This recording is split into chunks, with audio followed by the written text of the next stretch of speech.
Assalamualaikum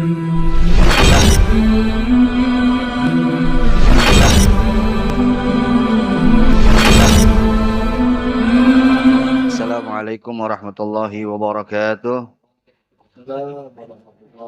Bismillah walhamdulillah wassalatu wassalamu ala Rasulillah Sayyidina Muhammad ibn Abdullah wa ala alihi wa sahbihi wa man tabi'a sunnatah wa iqtada bihudah wa nasara dinah ila yaumil qiyamah wa la hawla wa la quwwata illa billah.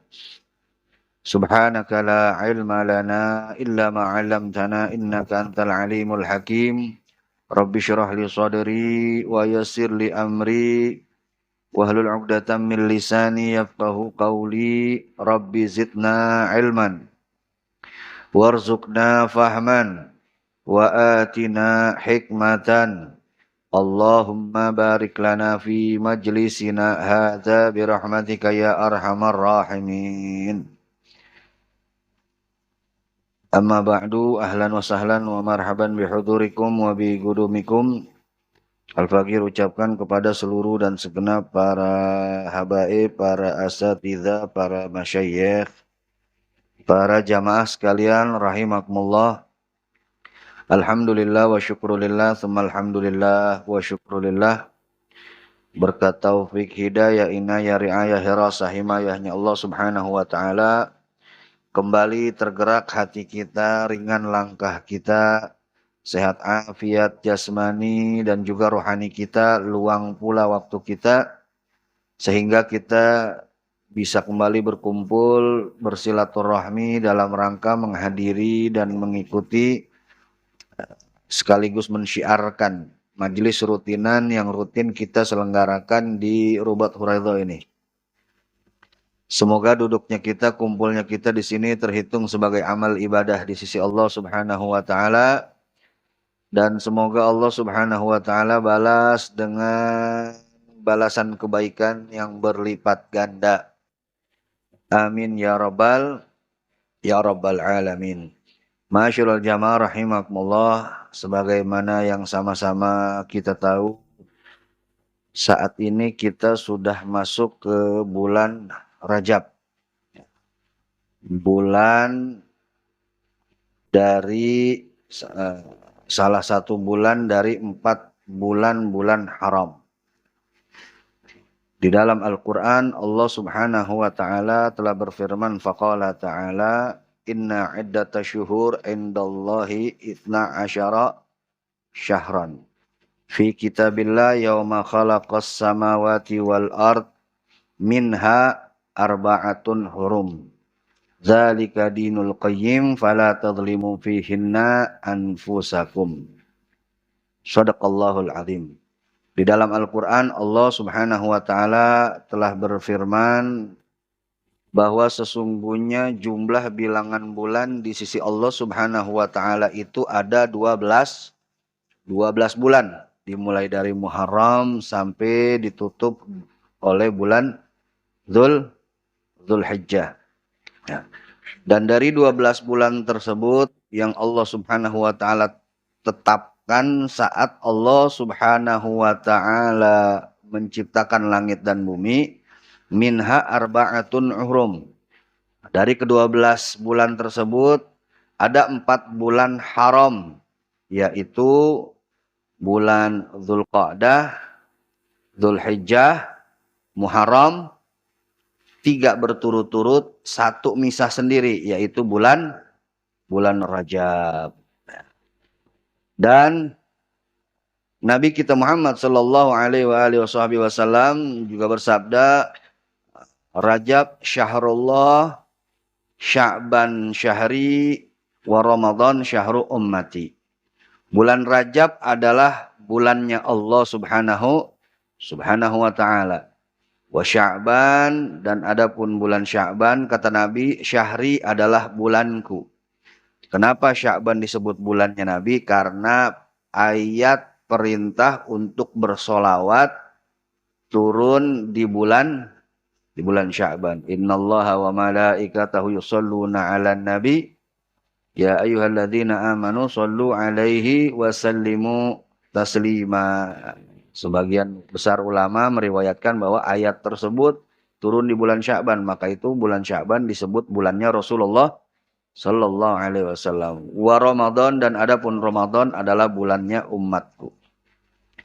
Kemudian di riwayat lain dikatakan Rajab syahrul istighfar. Rajab adalah bulannya untuk kita istighfar. Bukan berarti di bulan lain kita nggak istighfar, tapi di bulan Rajab ini kita khususkan untuk memperbanyak istighfar kepada Allah Subhanahu wa taala. Kita mohon kepada Allah ampunan atas kelalaian kita, kekhilafan kita, kesalahan kita, dosa-dosa kita di bulan Rajab ini.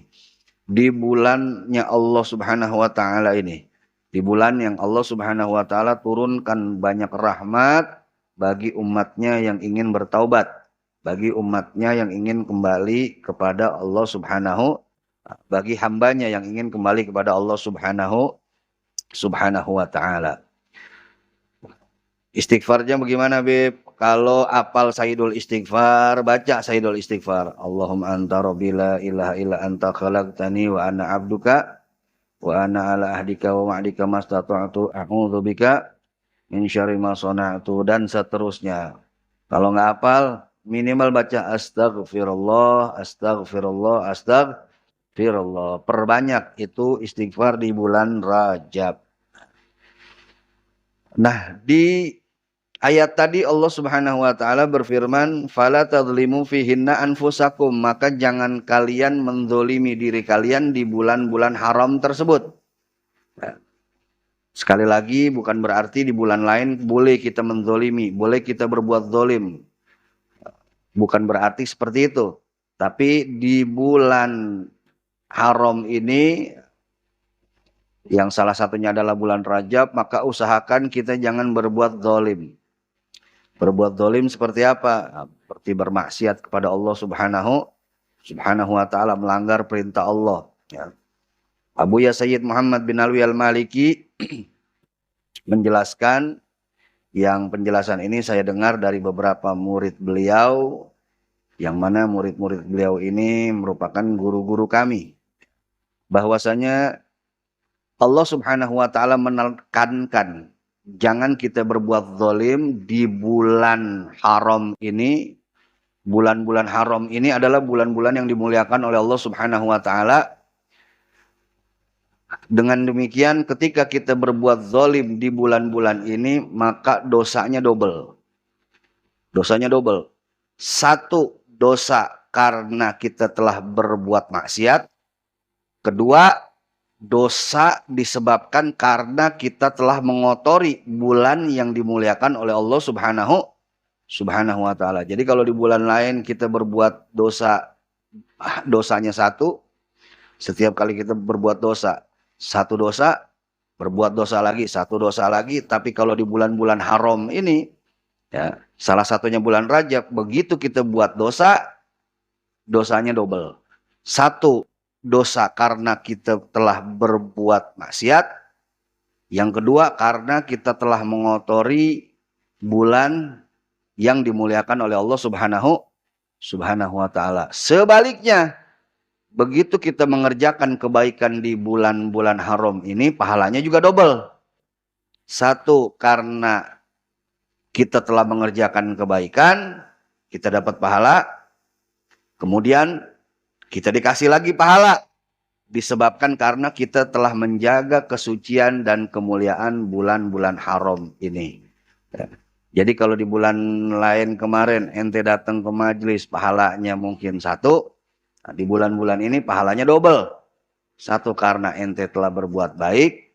Kedua, karena telah menjaga kesucian bulan Rajab ini, yang merupakan salah satu dari 4 bulan haram. Mudah-mudahan Allah Subhanahu wa taala berkahi kita di bulan Rajab ini, dan berkahi kita di bulan Sya'ban nanti, dan sampaikan umur kita ke bulan suci Ramadan, dan kita diberikan kekuatan oleh Allah Subhanahu wa taala untuk berpuasa di bulan Ramadan dan menghidupkan malam-malam bulan Ramadan. Amin ya rabbal alamin.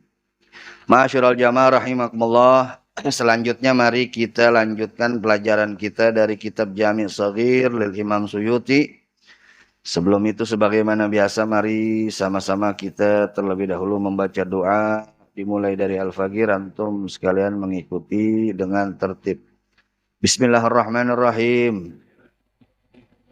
Nawaitu ta'alluma wa ta'lima wal ifadata wal istifadata wal hasa ala tamassuki bi kitabillahi wa sunnati rasulillahi sallallahu alaihi wasallam wa du'a ilal huda wa dalalah alal khair ibtigha'a mardatillahi wa ridwanihi wa qurbihi wa thawabih. Bismillah walhamdulillah wassalatu wassalamu ala rasulillah sayyidina Muhammad ibn Abdullah wa ala alihi wa sahbihi wa mawalah wa la hawla wa la quwata illa billah wa bisanadil muttasil ilal imam Suyuti rahimahullahu ta'ala anhu wa nafa'ana bihi wa bi'ulumin fid darin amin ya rabbal alamin. Qala Rasulullah sallallahu alaihi wasallam abghadul khalqi ilallah man amana thumma kafara. Abghadul khalqi ilallah, makhluk yang paling dibenci oleh Allah yaitu man amana, yaitu orang yang telah beriman thumma kafara, kemudian dia berubah menjadi kafir. Hadis yang ke-54 dari kitab Jami'us Shaghir. Hadis ini memberitahukan kepada kita makhluk yang Allah Subhanahu wa taala paling Allah murka baik di bumi maupun di langit, yaitu orang yang beriman kepada Allah tetapi kemudian dia kafir, baik karena ucapannya, baik karena perbuatannya, atau kafir karena i'tiqadnya. Jadi kafir ini bisa karena i'tiqad, bisa karena keyakinan, bisa kafir yang disebabkan karena ucapan, bisa kafir yang disebabkan karena perbuatan. Di dalam kitab Sulamut Taufik, Al-Habib Abdullah bin Husain bin Thahir menjelaskan di zaman beliau, ya, beliau menjelaskan waqad katsura fi hadzal zaman, kata beliau di zaman sekarang ini nih, kata beliau, padahal saat itu beliau hidup di tahun sekitar 1100-an Hijriah, di mana beliau saat itu tinggal di satu negeri yang banyak ulamanya, banyak aulia Allahnya. Kekeramatan itu dulu masih tampak jelas. Di antara 40 orang kumpul, salah satu pasti ada yang jadi wali. Salah satu pasti wali Allah Subhanahu wa taala. Jadi saat itu zaman di mana ulama banyak, aulia Allah banyak, ya. Tapi walau demikian beliau mengatakan waqad katsura fi hadzal zaman, sungguh telah banyak di zaman sekarang ini, kata beliau. Beliau hidup di sekitar 1100-an Hijriah, sekarang 1400-an, berarti sekitar 300 tahun yang lalu. Apa yang sudah banyak di zaman beliau? Tasahulu fil kalam, orang yang seenaknya ngomong, seenaknya bicara, sesuka hatinya, seenak hawa nafsunya.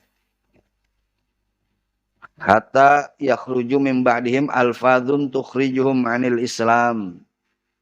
Sehingga perkataan-perkataan tersebut membuat mereka keluar dari Islam. Wala yarawna dzalika dzamban fadlan an kaunihi kufur. Tapi mereka ini tidak menyadari bahwa apa yang mereka ucapkan ini membuat mereka mendapatkan dosa besar, bahkan menjerumuskan mereka pada kekufuran. Na'udzubillahi min dzalik. Itu di zaman beliau, ya. Apalagi di zaman kita nih. Ya. Al-Habib Abdullah bin Husain bin Thahir ini punya murid Habib Abu Bakar bin Abdullah Al-Attas. Ya. Habib Abu Bakar bin Abdullah Al-Attas itu punya murid Al-Habib Ali bin Muhammad Al-Habsyi yang barusan maulidnya kita baca. Al-Habib Ali bin Muhammad Al-Habsyi punya murid di Indonesia, ada Habib Muhammad bin Idrus Al-Habsyi Surabaya, ada Al-Habib Abu Bakar bin Muhammad Assegaf Gresik, di Jakarta ada Al-Habib Ali bin Abdurrahman Al-Habsyi Kuitang. Ya. Jadi banyak murid-murid beliau yang juga tersebar di Indonesia. Dan kitab Sulamut Taufik ini salah satu kitab yang wajib dipelajarin di pondok-pondok pesantren. Nah, jadi beliau menjelaskan bahwa orang bisa murtad disebabkan i'tiqad, keyakinan yang salah, bisa disebabkan karena ucapan, bisa disebabkan karena perbuatan. Contoh keyakinan yang dapat menjerumuskan orang pada kekufuran seperti apa? Contoh seperti ragu terhadap adanya Allah. Apa iya Allah ini ada? Apa iya Allah itu esa? Apa iya Allah itu satu? Ragu terhadap keberadaan Allah. Ya. Ragu juga terhadap kuasanya Allah. Ragu terhadap maha pemberi rizkinya Allah juga bisa menyebabkan kekufuran. Hati-hati, ya. Jangan sampai kita punya akidah, punya keyakinan yang ternyata keyakinan tersebut menjerumuskan kita pada kekufuran. Na'udzubillahi min dzalik. Ya. Kemudian selain keyakinan yang bisa menjerumuskan kita pada kemurtadan yaitu ucapan. Nah, ini ucapan yang paling banyak nih. Paling banyak jenisnya. Ya. Jadi jangan sembarangan berbicara karena bisa-bisa itu menyebabkan kita terjatuh pada kekufuran. Di antara ucapan yang bisa menyebabkan kufur yaitu menghina Allah, menghina Rasulullah, menghina syariat, menghina Al-Quran. Kemudian juga mengatakan Allah itu sama dengan makhluknya. Bahkan sebagian ulama mengatakan perkataan seperti contoh, ya, kita serahin aja sama yang di atas. Itu kita sering dengar kan kata-kata itu ya. Kita serahin sama yang di atas.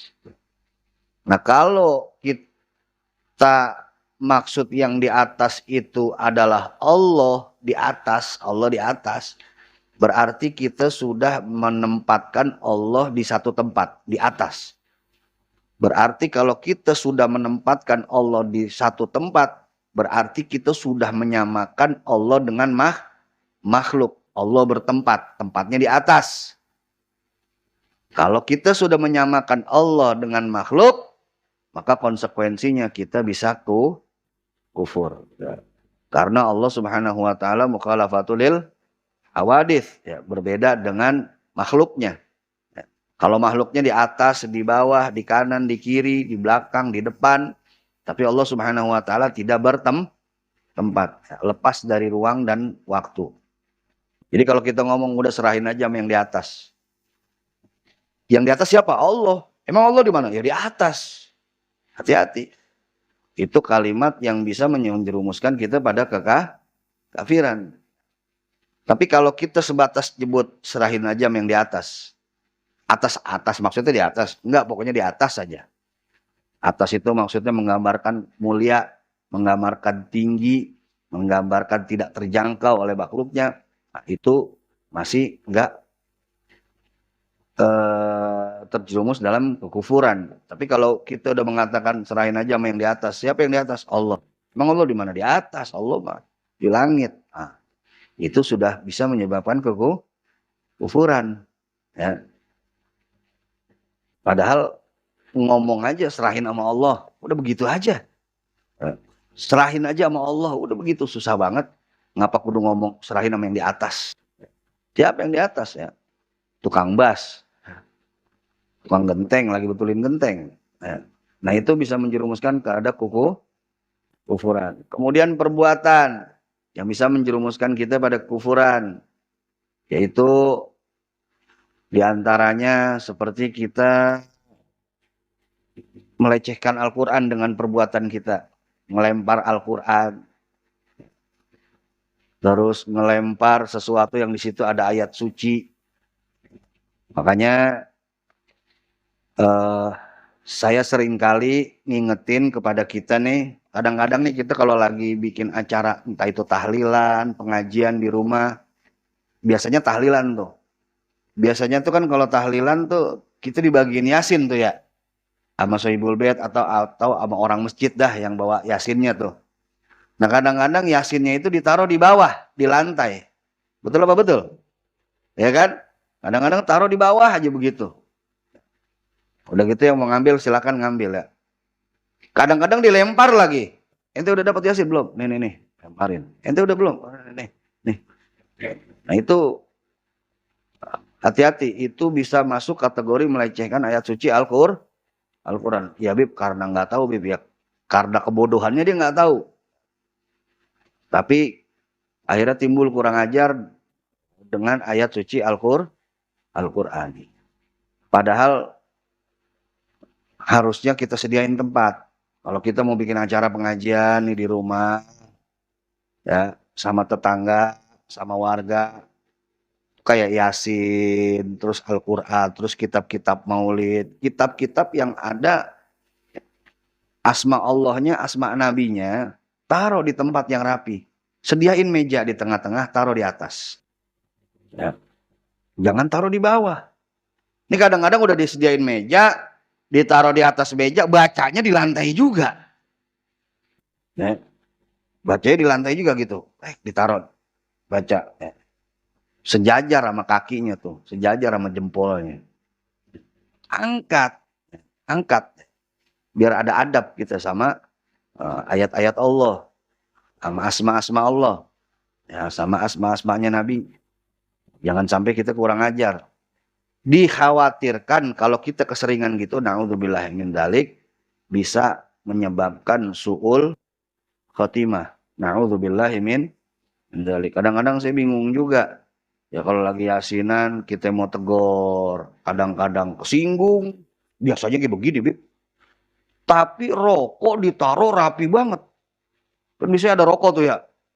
Ditaruh di gelas rapi. Rokok yang makruh ditaruh di gelas rapi banget. Ya. Udah gitu ditaruhin asbak lagi. Begitu giliran yasin diamprokin gitu aja di lantai. Nah, itu kan otaknya terbalik. Kan kadang-kadang dikasih tahu suka ngeyel, suka pinteran dia, suka kesinggung. Ya.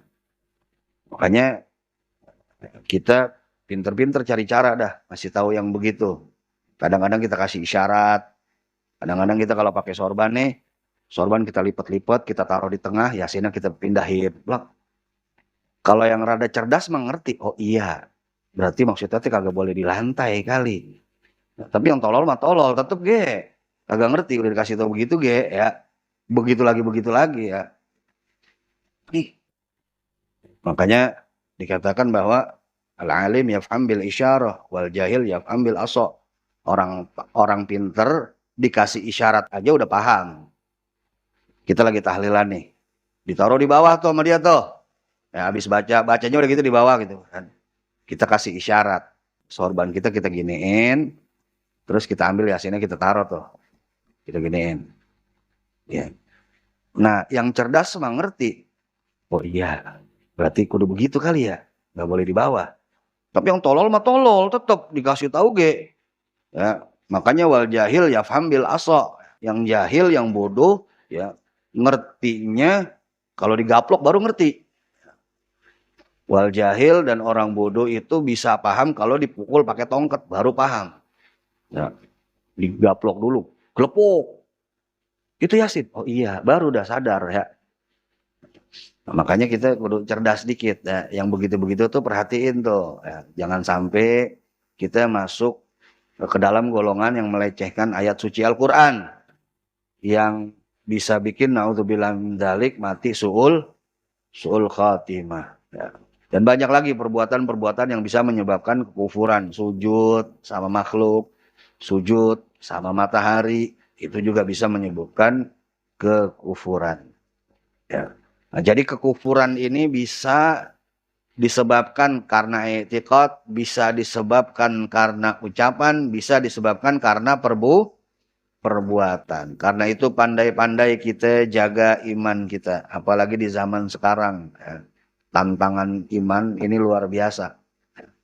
Tantangan keimanan kita sekarang ini luar biasa. Ya. Memang zaman sekarang sama zaman dulu ya berbeda. Zaman dulu orang-orang tua kita mungkin untuk nyari ustadz, kiai itu agak sulit. Kalau sekarang ini kita nyari ustadz, nyari kiai, nyari ulama itu gampang. Bahkan kita bisa nyari dari rumah. Tapi tantangannya juga sama banyaknya.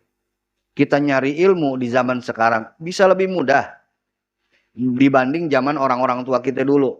Orang-orang tua dulu kalau mau belajar itu mesti keluar kampungnya dulu, mesti keluar kotanya dulu. Nggak semudah sekarang. Nah, kalau sekarang ini ilmu ini banyak, majelis ilmu ini banyak, cuma godaannya juga banyak. Betul apa betul? Godaannya juga banyak. Kalau dulu godaannya baru sampai luar rumah doang. Kalau sekarang ini godaannya bisa masuk sampai kamar-kamar kita. Bahkan kita bisa maksiat di kamar kita sendiri. Kalau dulu kita mau maksiat, itu kita mesti keluar rumah dulu, jauh-jauh dulu biar gak kelihatan orang. Kalau sekarang di kamar-kamar kita masing-masing kita bisa maksiat. Lewat apa? Lewat handphone. Tapi dari handphone itu juga kita bisa dapat ilmu. Makanya pandai-pandai kita memanfaatkan teknologi yang sekarang. Jangan sampai kita kehilangan iman kita. Na'udzubillahi min dzalik. Karena begitu kita beriman lalu kemudian kita masuk dalam kekufuran, maka kita akan menjadi makhluk yang paling dibenci oleh Allah subhanahu wa ta'ala. Yang jelas jauh dari rahmat Allah subhanahu wa ta'ala. Dan Nabi sudah sampaikan kepada kita, al-iman yazid wa yanqus. Iman ini turun naik kadarnya. Enggak hilang di hati seseorang, tapi kadang-kadang turun naik. Bisa turun, bisa naik. Bisa berkurang, bisa bertambah. Bagaimana cara bertambahnya? Yazidu bitta'ah. Bertambah dengan ketaatan. Semakin kita taat, semakin bertambah kuat keimanan kita. Wayan kusubil maksiyah. Dan iman ini juga bisa berkurang. Bisa melemah bil maksiat dengan maksiat. Semakin kita sering maksiat mata, maksiat kuping, maksiat mulut, maksiat badan, semakin lemah iman kita. Maka Nabi mengingatkan kita bahwa iman itu bisa bertambah dan bisa berkurang. Bertambah dengan ketaatan dan berkurang dengan kemaksiatan. Nah, Al-Imamul Ghazali rahimahullahu ta'ala menjelaskan di dalam kitab Ihya beberapa cara untuk menguatkan keimanan kita. Nah, ini perlu kita praktekin supaya iman kita tetap terjaga. Untung-untung bisa bertambah terus tiap hari. Insya Allah. Di dalam kitab Ihya Ulumuddin, Imam Ghazali itu menjelaskan ada beberapa cara untuk meningkatkan keimanan kita. Yang pertama yaitu menyibukkan diri kita membaca Al-Qur'anul Karim. Baca Al-Quran. Baca Al-Quran beserta artinya kita renungi, kita tadaburi. Dan lebih bagus lagi dianjurkan untuk bisa kita praktekkan. Baca Al-Quran. Minimal 1 ayat. 1 ayat udah. Bisanya 1 ayat. Sehari 1 ayat udah gak apa-apa. Tapi jangan jauh-jauh dari Al-Quran. Kalau mau iman kita tetap bertambah. Kemudian setelah kita baca Al-Quran, kata Imam Ghazali, di antara cara yang lain yaitu membaca hadis-hadis Nabi kita Muhammad Sallallahu Alaihi Wasallam. Karena yang paling paham tentang Al-Quran adalah Nabi. Dan hadis-hadis Nabi ini banyak memberikan penjelasan tentang Al-Quran. Setelah itu, cara untuk menguatkan keimanan juga, kata Imam Al-Ghazali, menyibukkan diri dengan berbagai ibadah. Dengan berbagai ibadah. Dengan membaca Al-Quran. Dengan memperbanyak sholat sunnah. Dengan memperbanyak puasa sunnah. Dengan mungkin bersedekah. Masing-masing orang kan beda-beda karakternya. Ada yang, Beb, saya lebih nyaman kalau baca Al-Quran. Nggak apa-apa, banyakin baca Al-Quran. Ya. Kalau untuk sholat sunnah, kayaknya Beb, kayak saya semangat mah semangat, tapi nggak sesemangat saya baca Al-Quran. Udah, baca Al-Quran berbanyak. Ya. Kalau saya, Beb, terbalik, Beb. Kalau saya senang sholat, Beb, udah sholat. Sibukkan diri dengan berbagai macam sholat-sholat sunnah. Apalagi bagi antum-antum yang dulu-dulu pernah melewatkan sholat wajib. Itu mesti dibayar, mesti dikodok. Wajib ente kodok, wajib ente bayar. Bagaimana cara bayarnya, Bib? Ente hitung-hitung sendiri dah. Dulu saya balik tahun umur 15 tahun, Bib. Umur 15 tahun begitu saya balik, Bib. Ya namanya saya dari keluarga yang bukan basic agama, Bib. Jadi jauh gitu sama agama. Dari mulai balik saya belum pernah sholat, Bib. Jangankan sholat wudu aja saya kagak bisa, Bib. Ya. Tiba-tiba di umur 25 tahun, Beb, saya kenal sama seorang perempuan. Kebetulan ini perempuan baik. Saya nikah sama dia. Semenjak nikah itu, Beb, saya udah mulai istiqomah sholat, Beb. Berarti berapa tahun tuh? 10 tahun kagak sholat. Ya. Dari 15 tahun baru sholat-sholat. 25 tahun. Berarti berapa tahun? Ya 10 tahun. Ya. Terus bagaimana itu, Beb, ya? Ya ente bayar. Bagaimana cara bayar, Beb? Ya udah ente bayar. Terus 10 tahun ente ngutang sama Allah. Ente ninggalin sholat wajib itu sama aja ente ngutang sama Allah. Utang sama orang aja mesti dibayar, apalagi utang sama Allah. Terus bagaimana tuh, Beb? Ya bayar. Bagaimana cara bayar? Ente hitung-hitung dah. Nah, misalkan setelah dihitung-hitung, wah berarti sholat subuh utang 1000 rakaat. Sholat zuhur 1000 rakaat. Sholat asar 1000 rakaat. Semuanya 1000 rakaat. Bagaimana cara bayar? Ya udah bayar. Ente lagi santai, sholat dah. Sholat sunnah dah tuh. Lagi santai, ente sholat sunnah. Subuh dulu, habis subuh ente langsung, habis salam, ente bangun lagi, ente sholat zuhur. Salam, bangun lagi, ente sholat asar. Habis asar, habis salam, bangun lagi, ente sholat maghrib. Bangun lagi ente sholat isya. Sehari dah tuh kebayar. Alhamdulillah. Udah kebayar sehari. Tinggal 900 hari lagi. Ya. Hitung lagi terus aja. Begitu ya. Atau gimana? Atau setiap habis sholat, ente sholat lagi. Setiap habis sholat maghrib, ente kodok maghrib. Habis sholat isya, kodok isya. Sebelum sholat subuh, kodok subuh. Sebelum sholat asar, kodok asar. Setelah sholat zuhur, kodok zuhur. Begitu aja. Selama berapa tahun? 10 tahun loh. 10 tahun depan. Nah, Bib, andai kata, Bib, sebelum kebayar semua, Bib, anak keburu meninggal. Bagaimana itu, Bib, ya? Itu urusan ente sama Allah. Mudah-mudahan, ya dengan ente bersungguh-sungguh membayar kodokan sholat-sholat ente yang telah lalu, Allah lihat keseriusan ente, walaupun mungkin belum kebayar semua utangnya, tapi karena ngelihat keseriusan ente untuk berusaha membayar itu utang, mudah-mudahan Allah ampunin. Mudah-mudahan ya. Jadi mesti dibayar. Ada lagi yang, Bib, kalau saya, Bib, temennya wirid, ya udah nggak apa-apa wirid. Pokoknya sibukkan diri kita dengan berbagai macam kebaikan. Kalau kita nggak sibukkan diri kita dengan berbagai macam kebaikan, kita bakal disibukkan dengan kemaksiatan. Kalau kita nggak sibukkan diri kita dengan ibadah, kita bakal menyibukkan diri kita dengan kemaksiatan. Nah, itu juga cara yang diajarkan oleh Al-Imam Al-Ghazali untuk menguatkan keimanan. Dan yang keempat, kata Al-Imam Al-Ghazali, untuk menguatkan keimanan kita yaitu kumpul sama orang-orang soleh.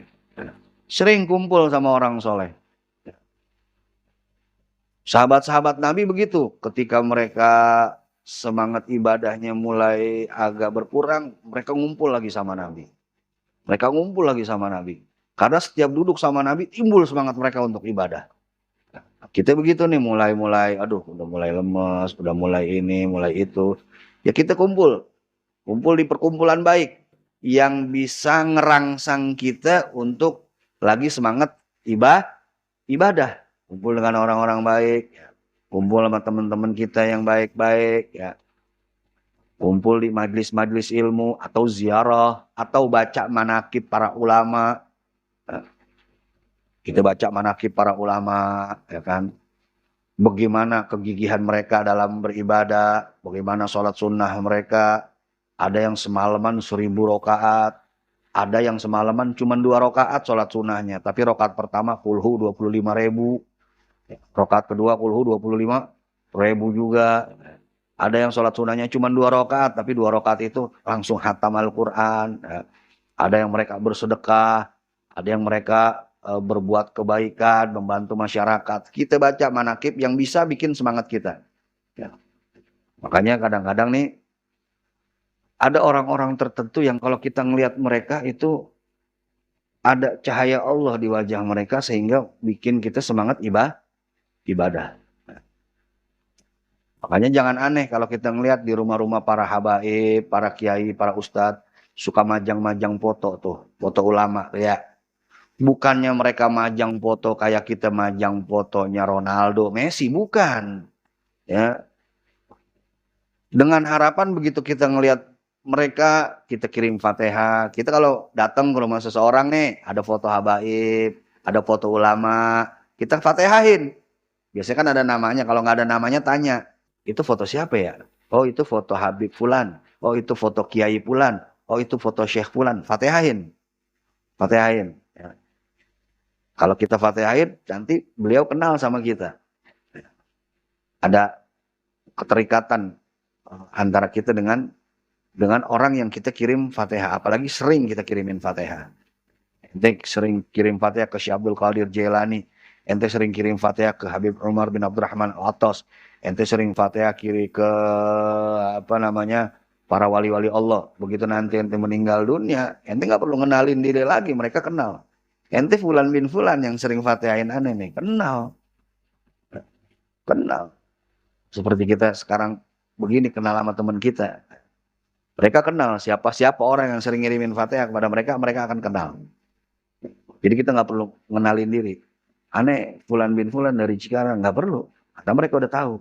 Oh ente Fulan bin Fulan yang sering ngirimin aneh Fatihah. Ya. Jadi kumpul sama orang-orang baik, kumpul sama para ulama, kumpul sama ahli-ahli Allah yang bikin kita makin semangat untuk ibadah. Sehingga iman kita tetap terus terjaga, nggak bertambah, paling kagak tidak berkurang. Insya Allah. Wallahu a'lam.